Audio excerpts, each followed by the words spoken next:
आज Doubtnut app download करें। Doubtnut पर अपने सभी गणित, रसायन विज्ञान, भौतिक विज्ञान और जीव विज्ञान के डाउट्स का करो सफाया। बस प्रश्न की फोटो खींचो, एक ही प्रश्न को क्रॉप करो और तुरंत वीडियो सोल्यूशन पाओ।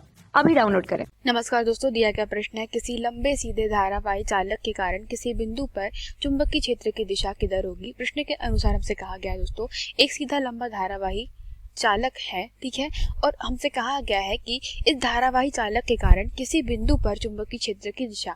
तो दोस्तों मान लेते हैं कि यह सीधा लंबा धारावाही चालक तार है, इसमें धारा क्या प्रवाहित हो रही है, आई प्रवाहित हो रही है, ठीक है, और चालक तार का सिरा ए तथा बी है।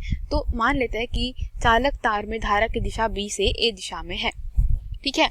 अब कोई बिंदु मान लेते हैं यहाँ रखा गया है, यह बिंदु x है और इससे कितनी दूरी पर रखा गया है, यह मान लेते हैं हम लोग कुछ की d दूरी पर रखा गया है।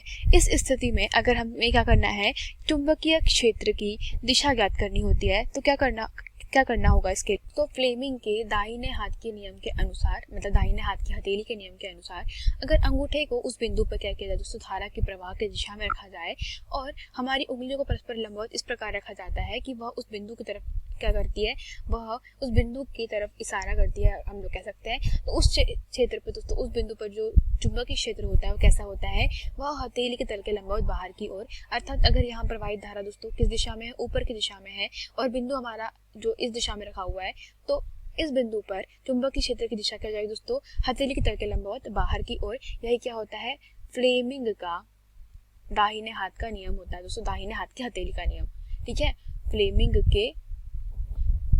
दोस्तों इस बिंदु पर, या हम लोग बात करें किसी भी बिंदु पर, अगर हम लोग फ्लेमिंग के दाहिने हाथ की हथेली के नियम के अनुसार उस पर लगाए दोस्तों, क्या करना होता है, बस हमें अंगूठे को और उंगलियों को इस प्रकार लंबवत रखना पड़ता है कि अंगूठा हमारे धारा के प्रवाह की दिशा को और उंगलियां जो है लंबवत रखी है, तो वो क्या कर रही है, उस बिंदु को दर्शा रही है। तो उस पर तो चुंबकीय क्षेत्र होगा वो कैसा होगा दोस्तों, हथेली की तरह के लंबवत बाहर की ओर।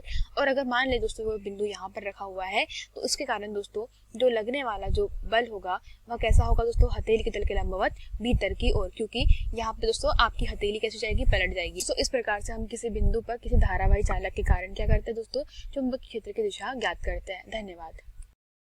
कक्षा 6 से 12वीं से लेकर नीट, IIT, JEE वो एडवांस के लेवल तक 1 करोड़ से ज्यादा छात्रों का भरोसा। आज ही डाउनलोड करें डाउटनेट ऐप या व्हाट्सएप करें अपने सारे डाउट्स 8400 400 400 पर।